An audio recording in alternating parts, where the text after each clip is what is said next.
Hello, and this is Commander Lucosa with the third of these guides of mine.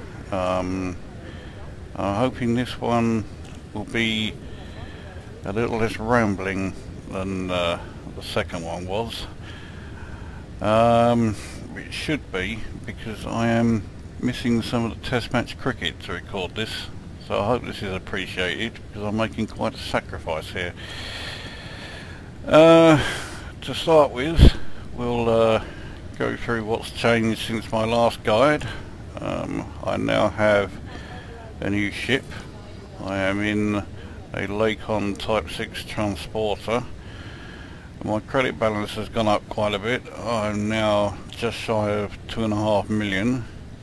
My kill count is still the pathetic 3, and in this ship that is not going to change.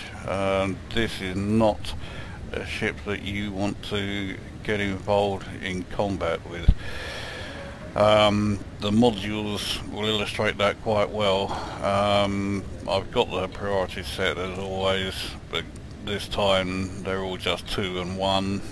And as you can see, the only weapon of note that I have is a single Class 2 pulse laser, which, well, I mean, this ship can actually carry 2 Class 2 weapons, but that's all, so it's pretty hopeless as a, you know, any form of attack or defense.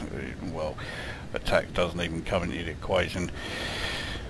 I've got the point defense purely because it adds extra value to this ship, so when I come to trade it in for either a Type-9 or an Anaconda, I'll get a bit more off the price because I have this fitted. There's a bug in the point defense at the moment where it has no weight, so it doesn't affect my hyperspace range at the moment, so I'm rather taking advantage of that. I suspect that will change sooner or later. Likewise, the docking computer, as always, it's switched off. It's purely there for decoration, and because it increases the value of this ship when it comes to part exchanging, so I decided to fit one of those fire groups. As you can see, there's nothing to talk about there. At the moment we have no cargo. That will come later as the point of this guide becomes more clear. Now, speaking of which, this guide is about being able to sort out the chaos that is the trade map. Now, you'll notice that the regular navigation map now is absolutely chaotic. This is because the Type-6 has a huge jump range. It has the greatest jump range of any ship in the game, and whilst I can't fly to any system, I can pretty much. With an empty cargo hold, this ship will jump over 27 light years. With a full cargo hold, it will still manage around 15.5, so it's got an extremely good range. This opens up some quite lucrative trade routes if you can find them, and that is where the trade map comes into it. Now, I'm currently docked at LHS 3262, which is quite a popular system in Elite Dangerous, purely because this is the only system in the game where you can buy the Anaconda. Now, I'm quite some way short of being able to afford it. I'm just shy of 2.5 million. I think you need around about 6.8 million to be able to avoid the Anaconda. So while I found it, it'll be a while before I actually buy it. So anyway, that's why I'm here. The question is, what can I do now that I am here? Well, being in this area, the coloured lines that are coming out from the system as illustrated by the actual movement there, and the colour lines coming into it are relatively few, so it's a bit easier to differentiate between each one. But we can of course simplify it even further. Each one can be switched off. So at the moment, let's make it completely blank. So it's now not showing us any of them because all the routes have been switched off. So now we can study a bit more carefully which routes and which trades are a benefit to us. Now metals doesn't seem to be particularly useful. There's a relatively good one coming into where we are, but that simply means that if we take metals to LHS 417, it'll be a case of taking coals to Newcastle. They won't want to buy them, so we'll skip that. Minerals is the same. There's minerals coming in, but nothing going out.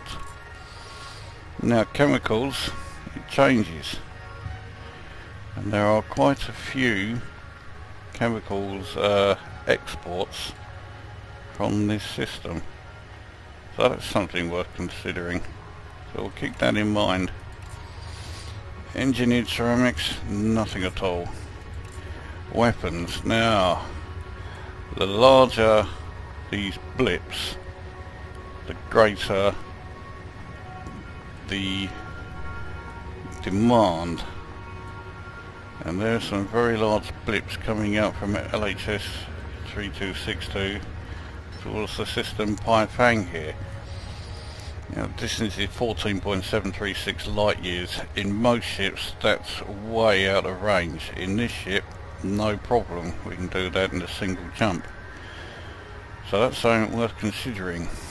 The trouble is, I don't know in Elite Dangerous if weapons are considered illegal goods. In Frontier they were, so I'm a bit uncertain as to whether or not I want to do that. If anybody wants to comment on this video and let me know if weapons are considered illegal or not, I would appreciate it. Machinery, nothing. Consumer items, oh, now another very large trail for consumer items going to Pi-Fang, and also going to several other systems. Tiltan here, or Tilian even, which is a system I don't think I've actually been to. And whilst we are sending them out, there are also other ones coming back in, but the pulses are a lot smaller than those ones going to Pi-Fang, so there would be a greater profit going to Pi-Fang than Tilian, so that's worth considering. Technology, oh, another fairly big one going out to Tilian, could be worth considering. Narcotic agents, again these were, or some of them anyway, were considered illegal. I don't really want to get mixed up in selling this, but there's nothing coming out of this system. Tilian sends some here. Medicines, again, nothing coming out of here, but some coming in. Foods, nothing coming out of here, but Pi-Fang sends foods back. Could be worth considering. If we make a trip to Pi-Fang, we'll then have something to bring back with us. Textiles, nothing. Waste has some, but there's not a lot of profit in waste. That's bio waste, which to me makes me think that you're dealing in shit or scrap metal. So it looked like consumer items was a good one. The question is, which consumer items? There are several different kinds. Well, it's going to help you out here, because if you click on the arrow, it then brings up the various sub menus for items within consumer items themselves. So click all those off, so you can find it easier to spot which one it is. Domestic appliances comes up nothing, clothing comes up nothing, consumer technology is where we have the large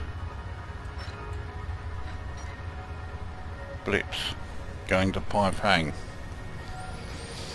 That looks like the one for me. So consumer items it is. Now also bear in mind that when we were checking for that one, we also saw that food was coming from Pi-Fang back to LHS 3262. So let's find out what kind it actually is. It's not algae, it's not animal meat, it's not coffee or fish or food cartridges, fruit and vegetables. So there's one. Grain is another. Synthetic meat no, tea no. So fruit and vegetables or grain.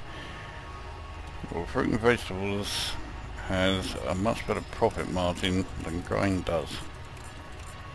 So it looks like a pretty good trade route there would be to carry consumer technology to Pi-Fang and bring fruit and vegetables back. So how about we put that into action?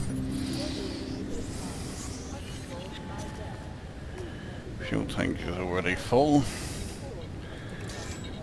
Let's buy up. There is consumer technology. Now already we see that there is a drawback. Consumer technology is very expensive. 5,748 to buy it in. This means there are going to be an awful lot of credits in the cargo hold that we could lose if we crash for any reason. 574,800 credits used up to buy 100 tons. Well, no pain, no gain, as they say.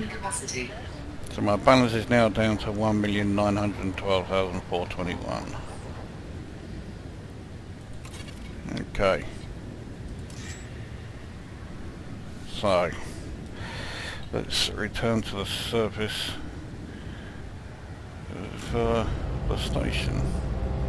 This new ship is a lot larger and has a bug which you are about to hear. In fact, you can probably hear it now.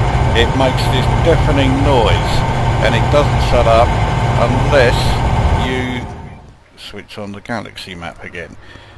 Then, lovely. Now, as always with these guides, I've forgotten to do something, which is to actually set course for Pi-Fang. Done. Right, we are all set. Let's go. Ship released. Engines engaged. Now, compared to any other ship that I've flown so far, this thing handles like a pig. Supposedly compared to an Anaconda or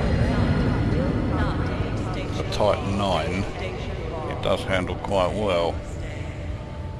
But compared to everything I've flown so far, this thing is horrendous. There's a fairly large-ish, that's a hauler coming in, which I've just managed to avoid. And this ship's also fairly slow. 155 with standard power settings is its top speed. So I actually spend a lot of my time with full power directed to the engines. So we'll set full power to engines now. Shields and weapons are down to minimal. That's not a problem with this ship. As I say, you want to avoid combat at all costs. You do not want to get involved in any kind of fight. Right, we're no longer mass locked. Drive charging. Let's charge. Now, one thing you may notice is here, I can't believe what I've just done. I'm pointing at the screen thinking you can see me actually. For fuck's sake. Let's try that again, shall we? On the left of the radar you can see a reading that currently reads 99%. That is the heat build-up. Now obviously 99% is quite high. You don't really want to be at that level for too long. Thankfully once you're out of hyperspace it does cool down relatively quickly. So this ship, because it is rather slow at building up the charging up rather the frameshift drive, your heat can build up, and if you are have your frameshift charge interfered through the mass of another ship nearby, so it's increased by either a factor of 6 or a factor of 10, there is a very high possibility that your ship will enter the critical heat level, which is 150%, and if it stays there too long your ship will blow up.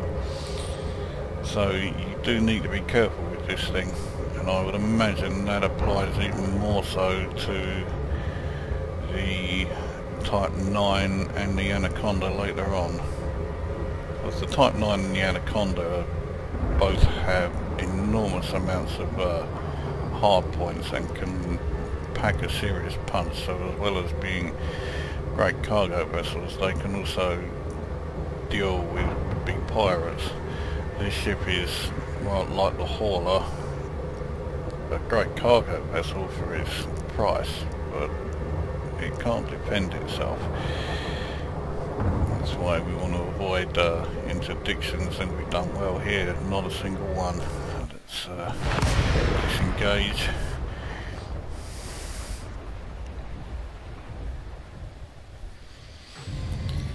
And here is Brooks Estate, the station for the Pi-Fang system. Now I'm going to cheat a little bit here then to get to the system a bit quickly. Flight assist off, boost. Flight assist off, the boost top speed stays there at 350 and we fly along an awful lot quicker.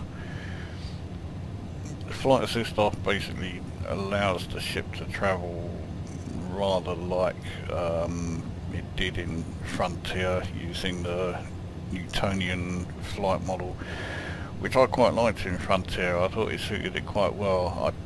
I can understand why it's been dropped, but yeah, I didn't mind it. That said, you know, I'm not exactly sorry that it's not here in this one. Right, slow down, put the power back to standard for all.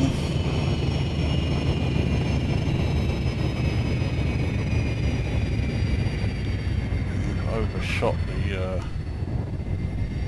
entrance by a significant amount. Not to worry. Detecting hostile scan.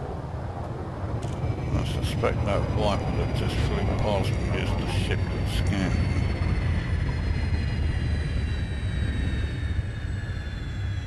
Right. Let's get out. Docking request done. Request granted.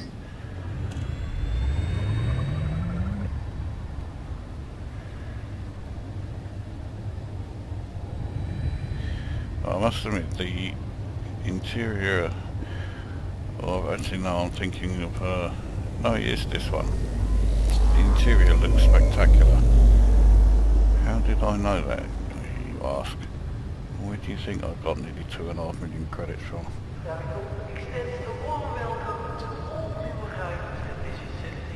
And Nvidia down.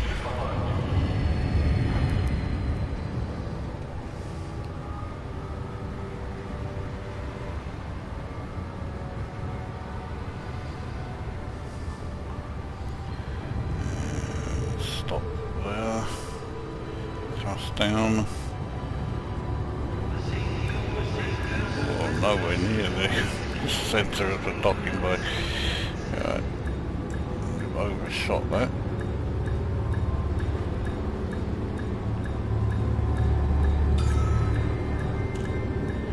Well, getting closer to the centre.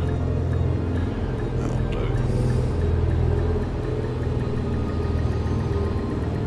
Docking successful. Engines disengaged. Right. We have landed. Let's see. Firstly, about refueling. 87 credits. You do go through a lot of fuel with the larger ships, but you easily make that back. Check the bulletin board to see if anybody is particularly desperate for my cargo, and no one is. So, to the commodities board.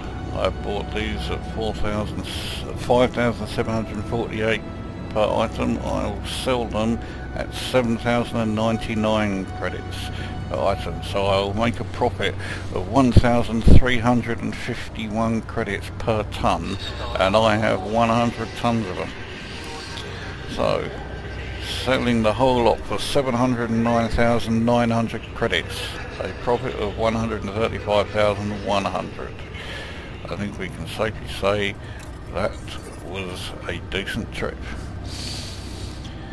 So my balance is now 2,622,234.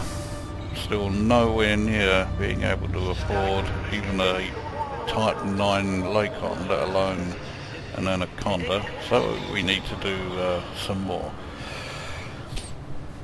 Right, so I decided that fruit and veg would be the one to take back with me, because the profit margin on that is greater than grain, and they were the only two foods that Pi-Fang was shipping back to that previous system. So let's fill her up with fruit and veg. Only 13,000, so buy that much in. At maximum capacity. So the profit margin on this is not going to be even remotely as good as it was on the cargo I've just brought in. But then it's unlikely that you're going to find too many routes where you'll make that much profit on both trips there and back.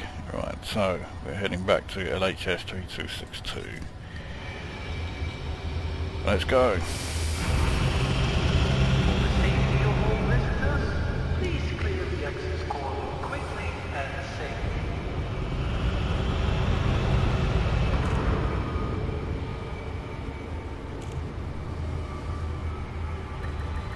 Ship released. Engines engaged. Now, sometimes in stations you can accidentally hit parts that are floating around for some reason, like could be debris or something.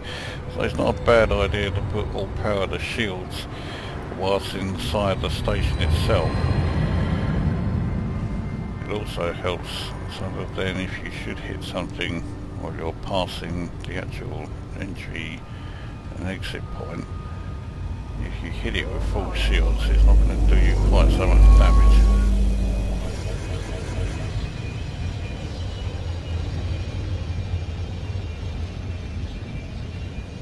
As was almost illustrated there by a Cobra that seemed hell-bent on moving as slowly as possible.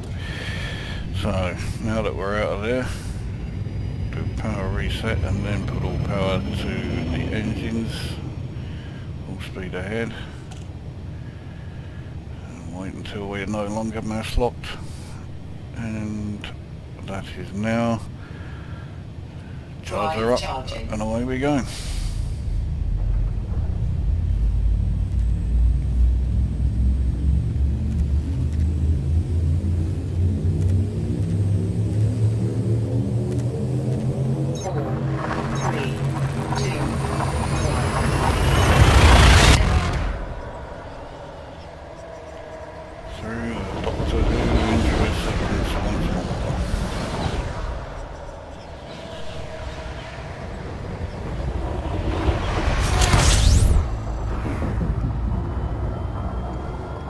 From the sun. First thing you have to do every time you arrive in a new system.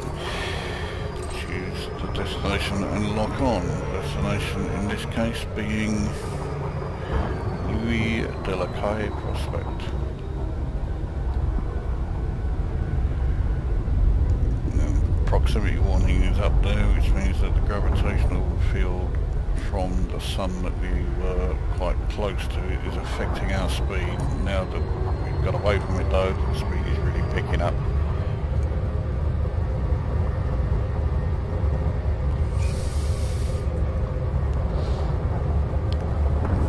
And my cup of tea is nearly cold.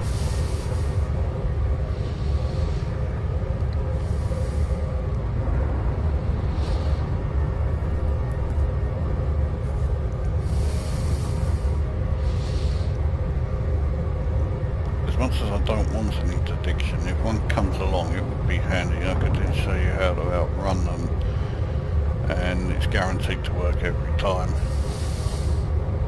Basically, because it doesn't look like one's coming. Basically you do the trick that I did at the last orbiting station. You just point your ship in the direction that you want to go, turn the flight assist off, boost out of there, keep flight assist off until you're out of range,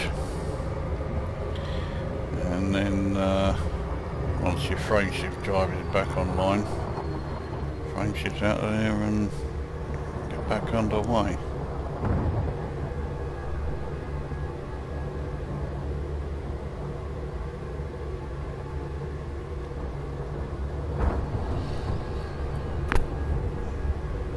Some people may think that I've made that sound overly simplified. I haven't. It is that simple.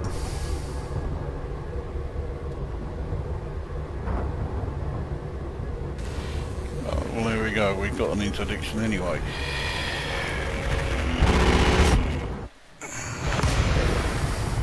Right, so we're going full speed. Let's see who's here. It's a single vessel. It's okay, this one you can slow down for. It's the security force. What ship has he got? He's flying an Eagle. Warning, detecting hostile scan. Scanning me for dodgy cargo, which I don't have, so he'll be happy. I can now bugger off. Now, as I show you now, so if it wasn't a friendly and he was now trying to attack me, I would now be at full speed. I would then assist off. No, I wouldn't, because I'm out to move. Just give myself, make sure you're perfectly straight. Assist off, boost, hold it down until the message comes up that your frame shift drive is back online, which it already has here, and then when that comes up, charge your drive. 4, there you go. 3, 2, 1. So yeah, it's straightforward stuff.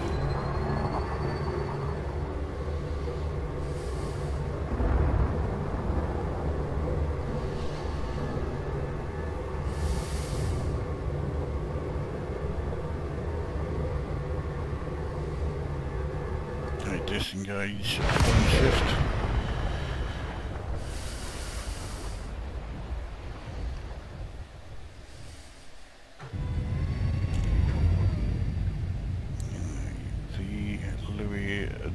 Okay, Prospect is a bog standard Coriolis station. Sometimes it can be a bit tricky to spot where the entrance and exit is. Okay, that's the back of it, so we need to fly it past it.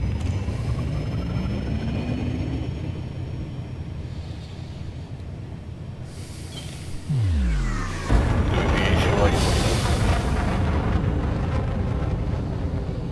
Supposedly, in an update coming soon, this trick that I'm using is being removed. I hope that it doesn't mean that they'll put more effort into removing this trick here than into removing the head shake, which I've brought up with them several times. I think it's a serious issue for anybody with epilepsy like I have, or if you suffer from motion sickness, or if it just pisses you off because it's bloody annoying.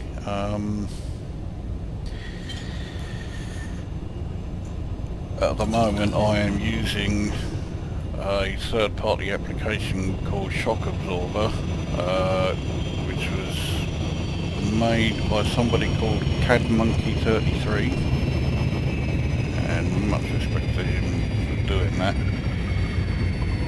It has nigh on revolutionised my Elite Dangerous experience. I can now actually play it without feeling like I am going to go into an epileptic fit. Request granted. So he alone, with his third-party application, has done more about this issue than the devs have. It doesn't endear frontier developments to me all that highly. Still,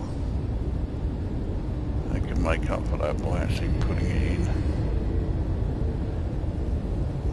So we need to land at docking bay 41. You may notice that the docking bays I am needing to use now are a lot bigger than they used to be, because of course I'm now in a much bigger ship. And this one is very close to the entrance again, so it can be a bit awkward to get to. And when I say can be, I mean nearly always are. And this being no exception.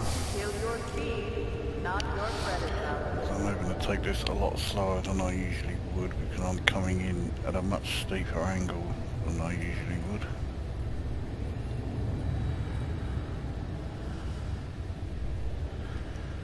Thrust down. Oh, not too bad, I've overshot it a little bit.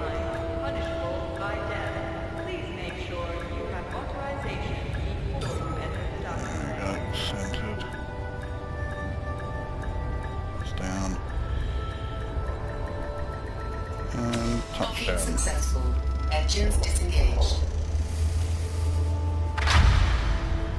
Right, time to sell me fruit and veg. I'll get your lovely strawberries £1 a pound, or something like that, innit? Let's see if anyone's desperate for veg. No. Right. Go to the commodities market again. There's certainly profit there. I bought them for 130 per credit. I'm selling them for 306 per credit, so I'm making 176 credits per ton. It's nothing like the profit I made before. I'm getting 30,600 back, the profit of 17,600. So this leg of the trip was certainly nowhere near as profitable as the first leg, but nevertheless it's still a profit, and my balance has now gone up to 2,639,747 in the space of two very short and very simple cargo runs. So I think I'm around about 900,000 to 1 million shy of the Type-9 Lakon Heavy. so yeah, it's certainly helping. And that's about it. That's this guide to using the trade map, which initially does look bloody confusing. That Type 9 pilot was making a right pig's ear of that landing, that's for sure. Yeah, so that's the guide to using the trade map, which initially looks extremely confusing, but is in fact pretty simple once you know how to filter out all the unnecessary stuff. And also showing you a rather useful trade route there, once you have a ship that's capable of making the distance. Unfortunately, you do need at least the Lakon Type-6. Any ship smaller than that is incapable of making the jump distance. But I'm sure there are several trade routes that can make that jump. That Lakon Type-9 has just crashed. As I was saying, I'm sure there are other profitable trade runs that you know, don't require such a huge jump distance, and if you find them, feel free to make a video of it. I'm sure you'd be able to tell somebody, just not me. And there's what's left of the the Type 9. Could have given it to me, you know. Anyway, that is the end of this video now, for sure. While it's raining Type 9 Lakon bits. So this is Commander Lucosa signing off until next time, and goodbye.